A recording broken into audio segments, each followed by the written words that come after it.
Barangay Love Stories. Love Stories. Ikaw kapuso, ilang anak ang gusto mo para sa inyo ng magiging asawa mo?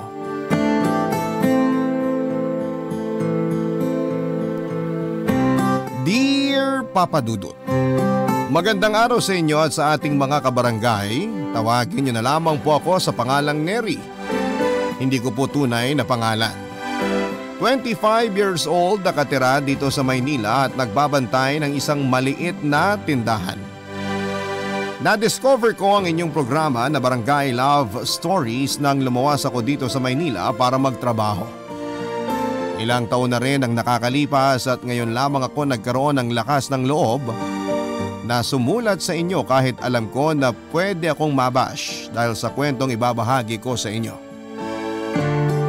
Pero dahil ramdam ko na may aral po itong maiiwan sa ating mga kabarangay, ay nilakasan ko na ang loob ko na gawin ang liham na ito. Papadudot, laking probinsya talaga ako at hanggang high school lang din ang natapos ko. Marami po ako naging iba't ibang trabaho noon dahil hindi magaan ang buhay namin. Ulila na ako sa mga magulang at nakikitira sa bahay ng ate ko na may asawa at anak na rin. Hanggang sa naglakas loob na akong lumuwas ng probinsya. Mabuti na lamang at may pinsan po akong handang tumulong sa akin ng panahon na yon, Papa Dudut.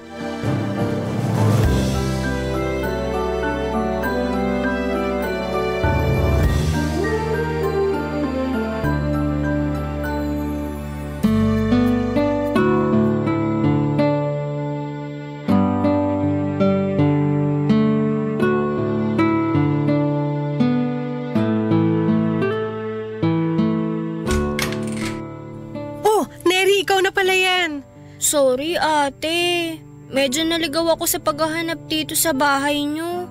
Magkakamukha kasi halos lahat ng mga bahay dito sa subdivision. Tapos magkakalayo pa. Kaya natagalan ako sa paglalakad at paghahanap dito sa address nyo. Ganito talaga dito, maraming naliligaw. Halika, pasok ka na. Salamat Ate Lorna. Parang ang konti naman yata ng dala mong gamit. Isang bag lang talaga? Oo, hindi rin naman kasi ako mahilig bumili ng mga damit kaya konti lang talaga ang mga gamit ko.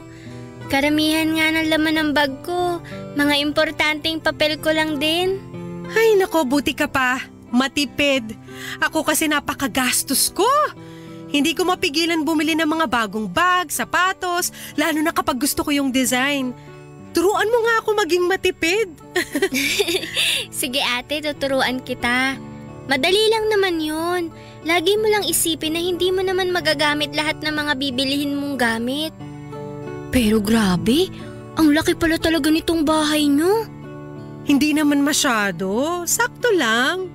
Anong hindi masyado? Ito palang sala nyo. Kasing laki na halos ng pinagsamang sala, kwarto at kusina dun sa bahay ng kapatid ko. Maliliit naman kasi talaga ang mga bahay sa probinsya. Pero nakakamiss ang sariwang hangin dun ah. Sobra ate. Pagbaba ko pa lang ng bus kanina, halos maubo-ubo na ako dahil ang kapal at itim ng usok sa paligid. Ganun talaga rito. Masasanay ka rin sa paglipas ng mga araw at buwan na nakatira ka rito sa amin. Sweetheart, nakita mo ba yung relo ko? Di ko kasi mahanap sa kwarto natin eh. Ay oo, sweetheart. Binulsa ko muna tong relo mo. Nakita ko kasi kanina sa tabi ng TV. Eto oh. Ayun, salamat sweetheart. Diyan ko lang pala naiwan, nakala ko sa office. Oh, may bisita pala tayo? Ah, siya yung sinasabi ko sa'yo na pinsan kong galing probinsya. Si Neri. Neri si Arthur, live-in partner ko. Hi Kuya Arthur. Hi din Neri. Sana magtagal ka rito sa bahay kasi may pagkatamad tong Ate Lorna mo eh. Uy, grabe ka naman sa akin. Aray, ang sakit naman ng hampas mo sa balikat ko, sweetheart. Ikaw kasi sinisiraan mo ako sa pinsan ko. Totoo naman yung sinabi ko ah. Marunong naman ako ng mga gawaing bahay, no? Hindi ko naman sinabi na wala kang alam pagdating sa mga gawaing bahay. Ang sabi ko lang, may pagkatamad ka. Magkaiba yun, sweetheart. Ewan ko sa'yo. Nakakatuwa naman po kayong mag-asawa. Ang cute niyo po maglambingan. Naku, Neri, wag mo na nga kaming pinupo. Kasi mukha namang ilang taon lang ang tanda namin sa'yo eh. Tsaka hindi pa naman kami totoong mag-asawa ni Lorna. Pero malapit na rin. May mga bagay lang kami na inaasikaso bago kami tuluyang magpatali sa isa't isa. Papa Dudut, may 5 taon ang tanda sa akin ng pinsang kong si Ate Lorna. Naging close kami noon dahil noong bata pa lamang kami madalas siyang nagbabakasyon sa probinsya. Nang maisipan ko nga na gusto kong lumuwas ng Maynila at magtrabaho dito ay nagbaka sakali lamang ako na pwede akong tulungan ni Ate Lorna kaya minessage ko siya sa Facebook. Sakto naman na naghahanap din sila ng kasambahay ng kinakasama niyang si Kuya Arthur kaya kaagad niyang sinabi na tutulungan niya ako.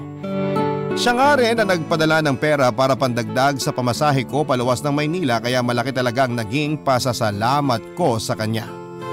Papa Dudut, nanibago ako nang makarating ako sa Maynila lalo na sa mga appliances na meron sa bahay ni Ate Lorna. Sanay ako sa mga gawaing bahay pero hindi ako sanay na gumamit ng mga makabagong gamit kagaya ng rice cooker, microwave oven at kung ano-ano pa. Wala naman kasing mga ganong gamit sa kinalakhang kong buhay sa probinsya. Pero dahil mabait si Ate Lorna at Kuya Arthur ay masyaga nila akong tinuruan sa paggamit ng mga appliances sa bahay nila. Naging maayos ang mga unang linggo at buwan ng pagtatrabaho ko bilang kasambahay kina Ate Lorna. Hanggang isang gabi ay nagising ako dahil sa narinig kong pagtatalo nina Ate Lorna at Kuya Arthur. At nang lumabas ako ng kwarto ay si Ate Lorna na lamang ang naabutan kong umiiyak sa sala. Dahil lumabas na pala ng bahay si Kuya Arthur, Papa Dudut.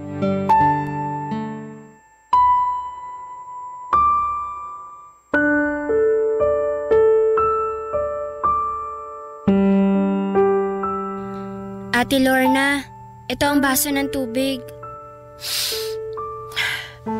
Salamat, Neri. Gusto mo na mag-init ako ng tubig para magawan kita ng tsaa? Hindi na. Ayos na tong tubig. Pasensya ka na kung nagising ka nang dahil sa pagtatalo namin ni Arthur. Ayos lang kasi mababaw pa rin naman yung tulog ko kanina. Saan pala pupunta si Kuya Arthur? Magpapahangin lang pero uuwi rin yun mamaya. Baka magpapalipas lang ng init ng ulo niya sa labas.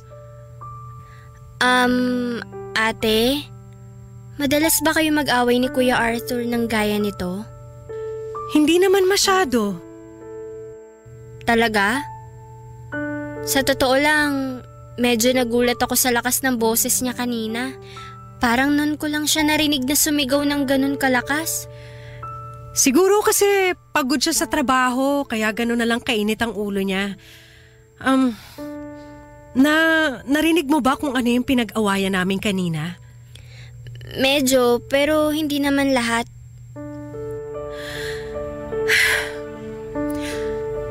Tama naman kasi yung sinabi ni Arthur kanina. Kasalanan ko kung bakit hanggang ngayon wala pa rin kaming anak. Ano ba talaga nangyari, ate? Kung okay lang naman na malaman ko, pero kung ayaw mo magkwento, maiintindihan ko naman. Okay lang, Neri. Ang totoo, pakiramdam ko, kailangan ko rin ng kausap ngayon eh. 4 years ago kasi, pilinano na talaga namin ni Arthur ang magkaroon ng anak. Kaya lahat ng payo ng doktor para makabuo kami ng baby, sinunod namin. Hanggang sa ayun, nagbuntis nga ako. Kaya lang, sumabay naman yun sa promotion ko sa trabaho. Nadagdagan talaga yung mga trabaho ko at nasa ika-4 na buwan na ako ng pagbubuntis nang makunan ako dahil sa pagod at stress. Naku, ate, sorry. Hindi na yata dapat ako nagtanong. Ayos lang talaga, Neri. Kasi ang tagal ko na rin dinadala to sa dibdib ko eh. Matagal na akong pinapahirapan nung nangyaring yun sa buhay ko. Pero hindi mo naman ginusto yung nangyari. Bakit sinisisi ka ni Kuya Arthur? Sinabihan na kasi ako ng doktor na mahina ang kapit ng bata at kailangan ko ng sapat na pahinga. Pero hindi ako nakinig kasi kakapromote ko nga lang sa trabaho. Hindi ko binitawan ang promotion na yon kahit na alam ko na mapanganib para sa baby na pinagbubuntis ko. Walang may gusto sa inyo na makunan ka, Ate Lorna. Pero may magagawa sana ako noon para maiwasan na mangyari yun. Ilang beses na rin kasi akong kinumbinsi ni Arthur na mag-resign sa trabaho pero hindi ko yun sinunod. Sinabi ko sa kanya na kaya kong alagaan ang sarili ko at ang baby namin na nasa tiyan ko. Sana mas nag-ingat ako para sa magiging anak namin. Pero bigo ako na magawa yun. Bigo ako na maingatan ang anak namin. Ate, maniwala ka sa akin. Wala ka talagang kasalanan sa nangyari kasi sigurado ko na ginawa mo pa rin ang lahat para maingatan ang pinagbubuntis mo. Naging pabaya kasi akong ina, Neri. Mas pinili ko ang trabaho ko kaysa sa magiging anak namin dapat ni Arthur. Mas pinili ko ang sarili ko kaysa matuloy ang masayang pamilya na matagal na namin gustong matupad. Pwede pa namang matupad yun, ate. Naniniwala ako na basta marunong tayo magdasal, ibibigay ng Diyos sa atin ang alam niya na gusto nating makuha. Kaya huwag kang mawala ng pag-asa. Ewan ko, hindi ko na alam. Lahat naman kasi ng payo ng doktor sa akin ngayon, sinusunod ko na. Pero wala pa rin. Hindi pa rin ako mabuntis-buntis ulit. Alam mo, pakiramdam ko nga, yun ang dahilan niya kung bakit hanggang ngayon, hindi niya pa rin ako pinapakasalan. Kasi gusto niya na magkaroon muna kami ng anak bago kami tuluyang manumpa ng pagsasama habang buhay. Pero, paano kung hindi ko na yun maibigay sa kanya? Paano na ako kapag iniwan niya ako kasi wala na talaga akong kakayahan na magkaanak? Neri, hindi ko yata kakayanin na mawala siya sa buhay ko. Hindi ko kaya. Hindi ko kaya.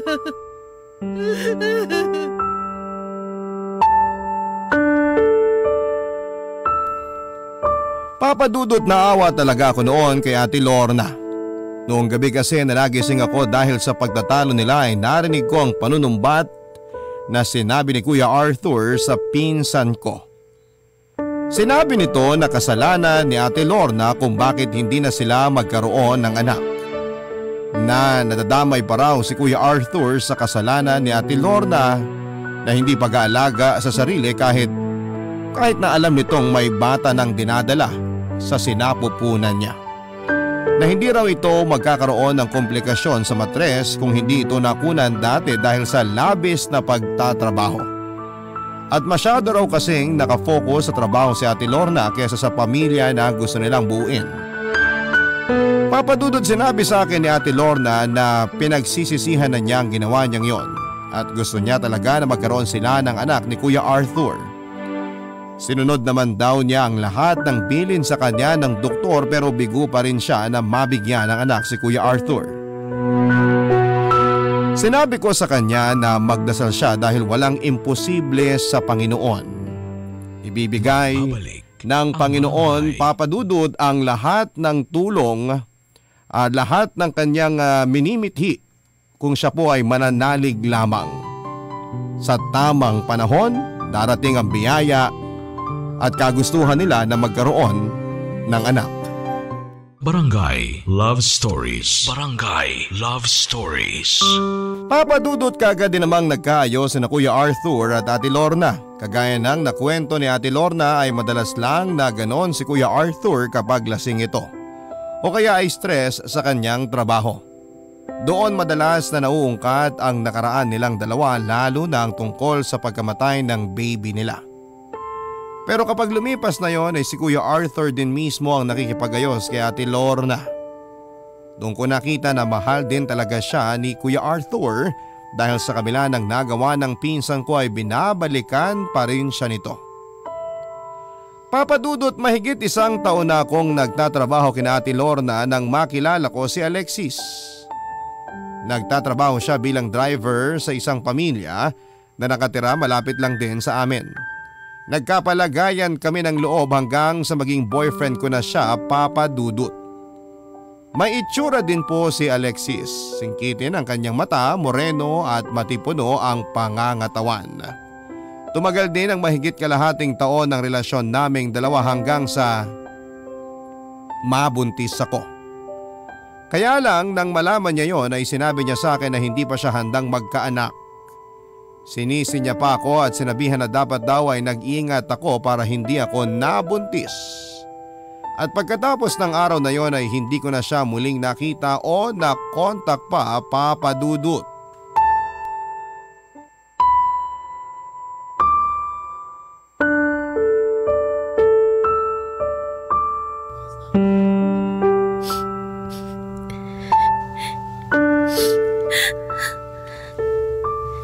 Neri, pakisama naman tong pantalon ni Arthur dyan sa mga pinaplansya mo. Sige ate. Yung blouse ko pala na kulay pula, nasama mo ba sa mga nilaban mo kaninang umaga? Oo ate. Nasama ko na yun sa mga nilaban ko. Ah, sige. Baka kasi gamitin ko bukas. O nga pala, pumunta ka sa palengke mamaya pagkatapos mo magplansya. Bumili ka ng karne ng baboy, bagoong, sibuyas, tsaka bawang. Nagre-request kasi ng binagoong ang baboy si Arthur para sa hapunan mamaya. Pero ako naman ang magluluto, kaya makakapagpahinga ka pagkatapos mong mamalengke. Okay, sige. Pupuntahan na lang kita sa kwarto mo kapag tapos na ako sa pamamalansya ko dito. Teka, umiiyak ka ba? Hindi, Ate Lorna. Ano lang, medyo sinisipon lang ako. Neri, huwag ka nang magsinungaling sa akin. Namumugto pala yung mga mata mo ngayon ko lang napuna. Sa maga na mga mata mo parang buong gabi ka umiyak kagabi ah. Ayos lang talaga ako. Sipon lang to. Ano ba kasing problema? Sabihin mo na sa akin. Wala, Ate Lorna. Neri, ayoko nagsisinungaling ka sa akin. Parang kapatid na ang turing ko sa'yo kaya sana huwag mo namang ilihim sa akin ang mga bagay na gumugulo sa isip mo. Kasi hindi rin ako matatahimik pag nakikita ko may dinadala kang problema dyan sa dibdib mo. Pwede mo akong pagkatiwalaan. Pwede mong sabihin sa akin kung anong problema mo.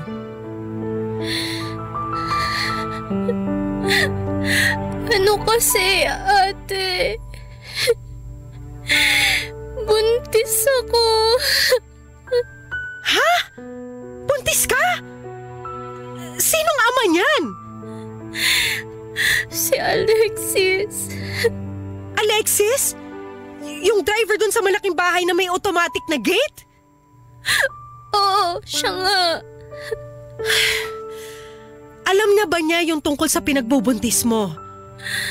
Oo, alam niya na rin, ate. Anong sabi niya? Anong plano niyong dalawa? Ayun na nga ang problema ko, ate.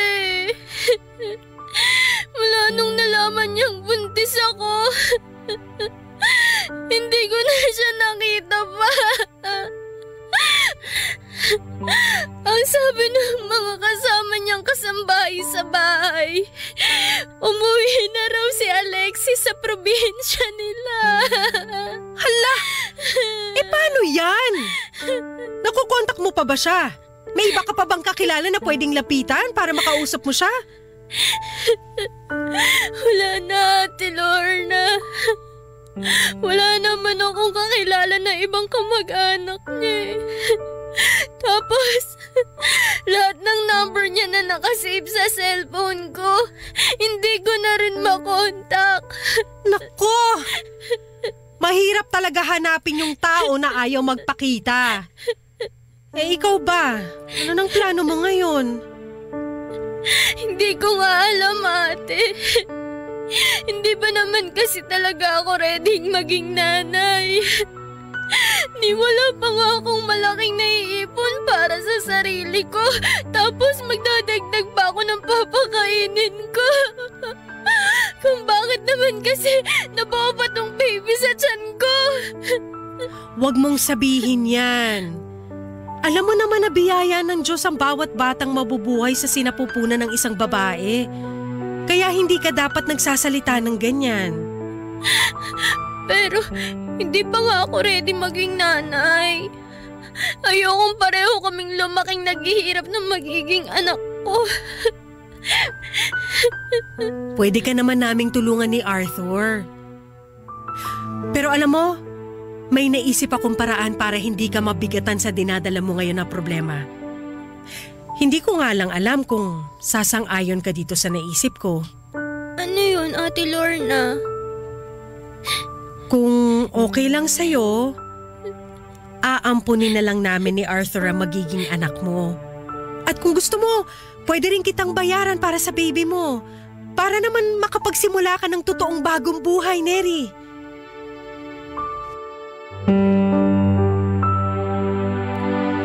Papadudot na gulat ako sa biglang inalok sa akin ni Ate Lorna. Oo, hindi pa talaga ako handang maging isang ina lalo na at wala pa akong masyadong ipon. Gusto ko pa rin talagang magbuhay dalaga. Pero hindi ko alam kung kaya ko bang ipamigay o ibenta ang ipinagbubuntis kong anak. Sinabi ni Ate Lorna na pag-iisipan ko dapat ang inaalok niya sa akin. Sinabi niya rin na pwede ko siyang bigyan ng presyo kung magkano ang gusto kong pagbenta sa anak ko sa kanya. Sasagutin niya lahat ng check-up at vitamins ko hanggang sa sa akin na pumayag ako na ibenta ang baby na ipinagbubuntis ko. Pero sinabi na rin pala yon ni Ate Lorna kay Kuya Arthur kaya pati ito ay kinumbinsin na rin ako. Sa huli pumayag na rin po ako sa gusto nilang mangyari na bilhin ang baby na noon ay nasa sinapupunan ko pa lamang, Papa Dudut.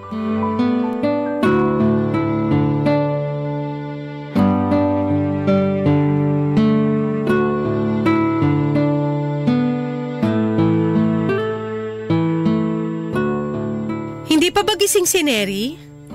Hindi pa. Kaya nga ako na rin ang nagluto ng almusal ngayon kasi alam ko na maaga ang pasok mo sa trabaho. Nandyan na nga pala yung kape mo sa lamesa. Hindi na nga lang masyado mainit yan kasi kanina ko pa sinalin yan sa tasa mo mula sa coffee machine habang naliligo ka kanina. Gusto mo ikuha na lang kita ng bago? Naku, wag na. Okay na to. Salamat. Nagmamadali na rin ako kasi may maaga akong client meeting ngayon. May binigay nga palang bagong vitamin si Doktora kay Neri kahapon. Ininom na rin niya kagabi kaya siguro napasarap yung tulog niya. Hinayaan ko na rin. Alam ko naman na makakabuti sa baby niya yung mahimbing na pagtulog. Tama ka dyan, sweetheart. Tsaka bumabawi naman siya sa mga gawaing bahay kapag gising na siya. Alam mo, sweetheart, sobrang excited na talaga ako sa magiging anak natin. Ako rin. Buti nga pumayag ka kaagad nung sabihin ko sa'yo na gusto kong ampunin natin yung pinagbubuntis ni Neri. Siyempre papayag ako. Alam mo naman kung gaano katagal ko nang gusto na magkaroon tayo ng anak, di ba? At least ngayon, manggagaling pa sa mismong pinsan mo yung baby at hindi kung kanino lang, di ba? Yan din talaga ang nasa isip ko. Magkakaroon na tayo ng anak tapos matutulungan pa natin si Neri na magsimula ulit sa buhay niya. Ay, sweetheart, kailangan ko na palang umalis kasi baka malate pa ako sa meeting. Babaunin ko na lang yung sandwich na ginawa mo. Sa office ko nakakainin. Okay, sige. Sakto naglagay na ako ng isa dito sa lalagyan. Eto na, sweetheart. Nandito na rin sa bag, pati yung lunch mo mamaya. Thank you, sweetheart. Alis na ako ha. Pakis nga. Bye, see you later. Ingat ka, sweetheart ha. Bye. Magigising na rin siguro yun si Neri. Salinan ko na nga siya ng kape. Good morning, Kuya Arthur. Oh, good morning din. Mabuti naman at gising ka na, Neri. Upo ka na dito. Sakto, ito na yung kape mo. Hindi ko na nilagyan ng gatas yan. Alam ko kasi na black ang gusto mo sa kape. Naku, salamat po. Nakakahiya naman, kayo pa ang nagtimpla ng kape ko. Mukhang kayo rin na nagluto nitong fried rice, longganisa at itlog ah. Oo, ako nga. Wala kasi akong pasok ngayon sa trabaho. Maaga ako nagising kanina, kaya nagluto na rin ako. Thank you talaga, Kuya Arthur. Sorry kung tinanghali ako ng gising. Maaga naman ako natulog pero grabe yung lalim ng tulog ko. Kasi hindi ko namalayan yung tunog ng alarm ng cellphone ko. Epekto siguro yan ng bagong vitamins na binigay sa'yo ni Doktora kahapon. At teka, lalagyan ko na ng fried rice at ulam tong plato mo ha. O ayan, kain ka na. Salamat kuya. Pasensya na ikaw ang naabala ngayon sa paghahanda ng almusal. Ayos lang yun, ano ka ba? Alam mo naman na ang pinaka-importante ngayon, malusog mong maipanganak yung baby. Sobrang excited na nga kami ng ate Lorna mo kasi sa wakas, magkakaroon na rin kami ng anak. Kaya salamat talaga sa'yo, Neri ha. Ako pong dapat magpasalamat. Kung hindi dahil sa inyo, hindi ko na alam kung kanino pa ako pwedeng humingi ng tulong. Baka nga tuluyan ko na rin na ipalaglag ang baby na to dahil hindi pa talaga ako handa sa ganitong klase ng responsibilidad. Ay, mabuti talaga at kinausap ka ni Lorna. Baka kasi kung ano pang nagawa mo sa baby at sa sarili mo. Huwag kang mag-alala. Hindi ka namin pababayaan. Isang pamilya tayo sa bahay na to.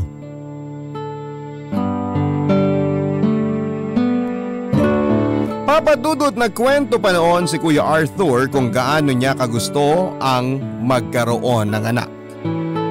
At nakaramdam ako ng awa para sa kanya. Nakita ko kasi sa mga mata niya at nabakasan sa boses niya na sabik talaga siyang magkaroon ng anak. Nakwento niya na siguro nga raw kasi ay lumaki siya na walang kapatid at malayo sa mga magulang niya. Kaya gusto niyang maranasan na maging isang magulang at iparamdam ang totoong pagmamahal sa magiging anak niya. Malaki rin ang naging pasasalamat niya sa pagpayag ko na ibenta sa kanila ang magiging anak ko. Dahil tinupad ko raw ang isa sa mga pangarap na gusto niyang mangyari sa buhay niya.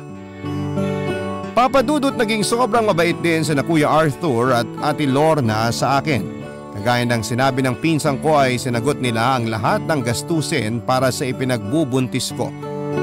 Nahihiya na nga ako noon dahil nakikita ko na malaki na rin ang nilalabas nilang pera kaya naman bumawi ako sa mga gawaing bahay. Pero binili ni Ate Lorna na huwag na raw akong gumawa ng mabibigat na gawain dahil baka makasama raw yon sa ipinagbubuntis ko na magiging anak nila ni Kuya Arthur, Papadudot. Barangay Love Stories. Barangay Love Stories. Papadudot sa paglipas ng mga linggo at buwan ay mas naging maasikaso si Kuya Arthur sa akin kesa kay Ate Lorna. Noong nasira ang washing machine sa bahay ay kagad siyang bumili ng bago para hindi ako mahirapan sa paglalaba. Ayaw niya rin nang nagbubuhat ako ng mabibigat na bagay. Tapos madalas na gusto niya pang siya ang nagluluto para raw maging healthy ang baby ko pagdating sa mga kinakain ko. Siya rin ang palagi kong kasama sa mga check-up ko dahil naging busy noon si Ate Lorna sa trabaho. Yon ang naging daan para unti-unting mahulog ang loob ko sa kanya. Papadudot pinigilan ko naman ang sarili ko na magkagusto kay Kuya Arthur kaya lang ay dumating ang araw na ipinagtapat niya sa akin na may gusto na siya sa akin. At nagkaroon na kami ng lihim at maling relasyon. Sweet si Kuya Arthur sa akin kapag kami lamang ang magkasama sa bahay lalo na sa loob ng kotse. Sinabi niya rin sa akin na mas mahal niya na ako kesa sa pinsan ko. Nang magkaroon ng out-of-town seminar si Ate Lorna at ilang araw siyang mawawala sa bahay noon ay nagkaroon kami ng pagkakataon na mas solo ang isa't isa.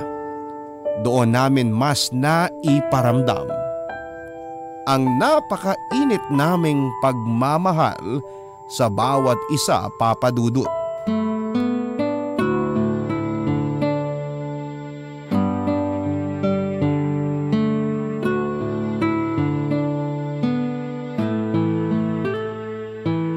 Uy, ang bango naman ng niluluto mo, Neri. Ginisang munggo lang naman to. Teka, papatayin ko lang yung apoy sa kalan kasi luto na to. Ang aga mo yata nakauwi ngayon galing sa trabaho. Inagahan ko talaga kasi gusto ko na masolo kita kahit sandali lang. Pakis nga ako rito. Kuya Arthur, wag mo akong halikan sa leeg ko, nakikiliti ako. Ay, sorry. Ang bango mo kasi kaya hindi ko tuloy napigilan na halikan ka sa leeg. Akala ko ba itong niluluto ko yung mabango? Siyempre mas mabango ka. Kaya nga, pwede ba itigil mo na yung pagtawag mo sa akin ng kuya? Hindi mo naman na ako kuya eh. Boyfriend mo na ako kaya dapat Arthur na lang ang itawag mo sa akin. Okay, sige. Arthur. Pakis nga ako sa lips. Arthur, parang may narinig ako naglalakad papunta dito sa kusina. Si Ate Lorna yata yun. Lumayo ka sa akin kasi baka mapansin niya pa tayo. Okay, sige. Ay, buti na lang hindi traffic. Hindi ako nahirapang bumiyahe pa uwi. Hi sweetheart! Oh, Arthur! Nandito ka na pala sa bahay. Akala ko mauuna pa ako makauwi sa'yo. Inagahan ko talaga ang uwi kasi alam ko na ngayon ang uwi mo galing sa seminar nyo. Namiss kasi kita eh. Aww, namiss din kita. Payakap nga ako sa sweetheart ko. Sige pa. Ito, yayakapin kita ng mahigpit kasi malakas makawala to ng pagod. Miss na miss kita. Sweetheart. Oo nga, Neri. Dapat hindi ka na masyado nagkikikilos. Huwag ka na rin masyado magluto para hindi ka mapagod. Pwede naman kaming umorder na lang ng pagkain natin. Ayos lang. Hindi naman ako mabilis mapagod. At hindi rin ako sanay na hindi masyadong kumikilos dito sa bahay. Okay, ikaw ang bahala. Basta iingatan mo ang baby namin ha.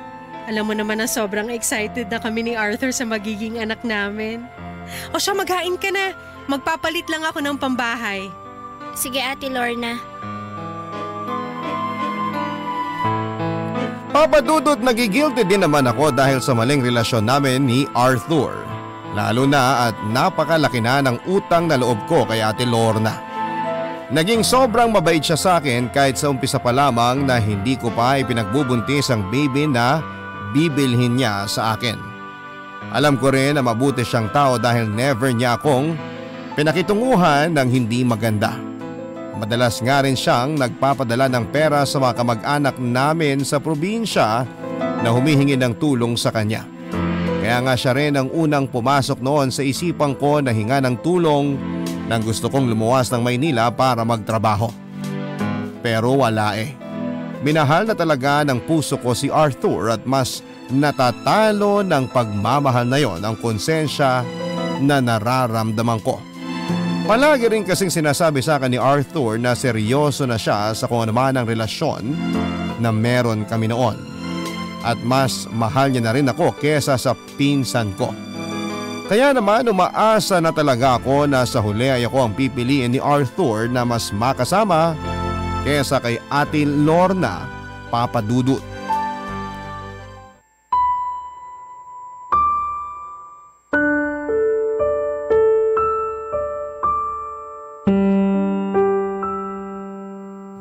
Neri naman, kausapin mo na ako.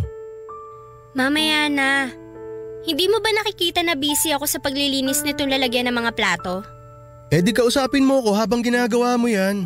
Alam mo Arthur, nakakaistorbo ka lang dito eh. Pumasok ka na nga lang sa loob. Baka mamaya magising pa si Ate Lorna at maabutan tayo nag-uusap dito. Siguradong magtataka yun. Sige, ganito na lang. Ako na lang ang gagawa niyan habang kinakausap mo ko. Bakit ba ang kulit mo? Sinabi ko na nga mamaya na lang tayo mag-usap, di ba? Eh kasi kagabi mo pa ako hindi kinikibo eh. Sinabi ko na sa'yo na masakit ang ulo ko kagabi. Ano bang mahirap intindihin dun? Masakit ba talaga ulo mo o nagsiselos ka lang? Kasi alam mo na 6th anniversary namin ni Lorna kahapon at nag-date kami. Kaya ka nagsiselos. Bakit naman ako magsiselos? Si Ate Lorna naman talaga ang girlfriend mo, di ba? At pampalipas oras mo lang ako kaya wala akong karapatang magselos. Ano ba yung sinasabi mo? Hindi kita pampalipas oras lang, Neri. Alam mo yan. Hindi mo naman maaalis sa akin na isipin yun kasi hindi naman talaga ako ang girlfriend mo. Pero ikaw naman ang pipiliin ko sa huli. Talaga? Ako ang pipiliin mo kaysa kay Ate Lorna? Oo. Kasi ikaw na nga ang mahal ko. Ang tagal ko nang sinabi sa'yo yan di ba? Kaya huwag ka nang umiyak. Kasi baka makasama pa yan sa magiging baby natin eh. Halika nga rito. Yakapin kita para kumalma ka. Basta ito ang tatandaan mo. Mahal kita. At wala nang magbabago ron. Okay? Anong ibig sabihin nito? Ate Lorna? Bakit nakayakap ka sa boyfriend ko, Neri? At ikaw, Arthur, ano yung narinig ko na mahal mo si Neri? Kailan niyo ba ako niloloko? Lorna, sandali lang.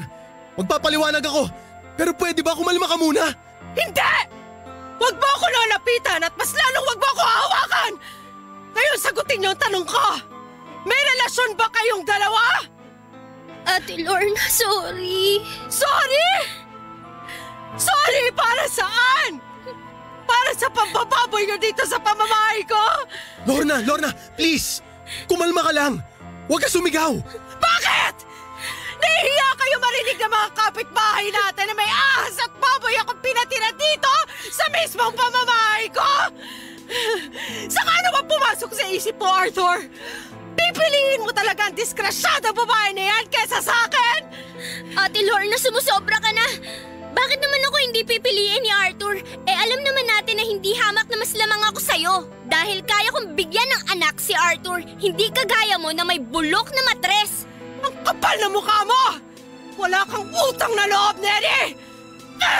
Lorna, tama na! Ito na Huwag mo siya sabunutan! Bitawan mo siya, Lorna! Ano pa? Tinulungan kita! Pinakain kita! Binuhay kita! Kakalboyin talaga kitang babae ka! Pwede ba, Lorna, kumalma ka? Umalis ka dyan sa harapan ng haliparot na babae na yan, Arthur! Dahil sisirain ko talaga mukha niya! Arthur!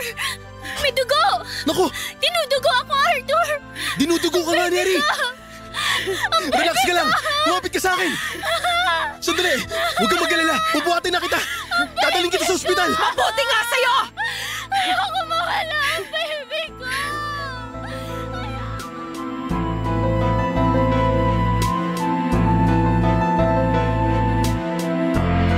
Papadudot nang makita ni Ate Lorna na dinudugo na ako ay tinigilan na niya ang pagsisigaw at pananakit sa akin. Kagad naman akong dinala ni Arthur sa ospital at doon nga ay napaanak na ako ng maaga. 7 buwan pa lamang kasi akong buntis noon kaya isinilang ko ang anak ko ng kulang sa buwan. At habang nakakonfine ako sa ospital ay sinabi sa akin ni Arthur na tuluyan na niyang tinatapos ang relasyon nila ni Ate Lorna at ako na talaga ang pinili niya.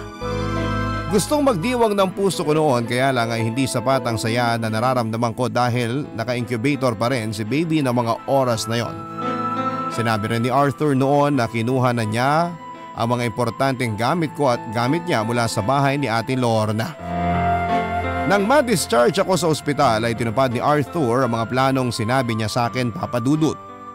Umupa siya ng hindi kalakihang bahay na para sa aming dalawa kaya nga lang nalaman din ng ibang kamag-anak namin ang ginawa ko na pangaagaw sa partner ng pinsang kong si Ate Lorna. Kaya naman marami ang nag-message sa akin sa Facebook at nag-text ng hindi magagandang bagay dahil sa mga ginawa ko. Sinabi naman sa akin ni Arthur na huwag na lamang pansinin ang mga yon dahil ang mahalaga, kaming dalawa na ang magkasama ng mga oras na yon. Papadudot mahigit 1 buwan nang naka-incubator ang baby ko nang tuluyan siyang bawian ng buhay. Hindi na raw kinaya ng katawan niya ang lumaban, sabi ng doktor. At napakasakit ang pangyayaring yon para sa akin pati na rin kay Arthur. Umasa kasi siya noon na magkakaroon na siya ng anak. Yung tipong kahit na hindi pa niya kadugo ay tinuring na niyang anak ang baby ko. Kaya lang ay hindi pa talaga siguro na katadhana na magkaroon kami ng anak ni Arthur kaya maagang kinuha si baby mula sa akin. Ayoko namang isipin na karma ang pangyayaring yon dahil sa kasalanan na nagawa ko. Dahil ayoko na ring maramdaman pa ang pagka-guilty ko dahil sa pangaagaw ko kay Arthur mula sa pinsang kong si Ate Lorna. Sa ngayon, Papadudot, halos 3 taon na kaming nagsasama ni Arthur pero hindi pa rin ulit ako nabubuntis. Minsan nga ay napipressure na rin po ako dahil nararamdaman ko na gusto na ni Arthur na magkaroon kami ng anak. Palagi niya kasing tinatanong kung hindi pa raw ba na-delay ang menstruation period ko. Tapos pina-check up niya pa ako para malaman namin kung may komplikasyon na ba sa matres ko. Sinabi naman ng doktor na wala at kailangan lang daw naming maghintay. Kaya lang habang tumatagal ang pagsasama namin na wala pa rin kaming anak ay para bang unti-unti kong nararamdaman na nagsisimula ng manlamig sa akin ang partner ko at natatakot ako na baka dumating din kami sa point na ipagpalit niya ako sa ibang babae. Papadudot dito ko na po tatapusin ang sulat ko na ito at ramdam ko na maraming kabarangay natin ngayon ang naiinis dahil sa kwento kong ito. Pero sigurado naman ako na kahit papaano ay may ilan ding makakarelate lalo na yung mga taong nagmamahal ng tamang tao sa maling pagkakataon. Ang inyong forever kapuso, Neri. Barangay Love Stories.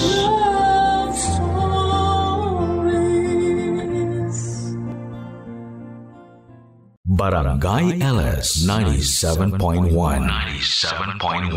Number 1 Forever. Kabarangay, i-share mo ang iyong barangay love stories. Sabay-sabay nating pakinggan ang iyong kwento ng pag-ibig, buhay at pag-asa. Ipadala lang sa barangaylovestories@yahoo.com.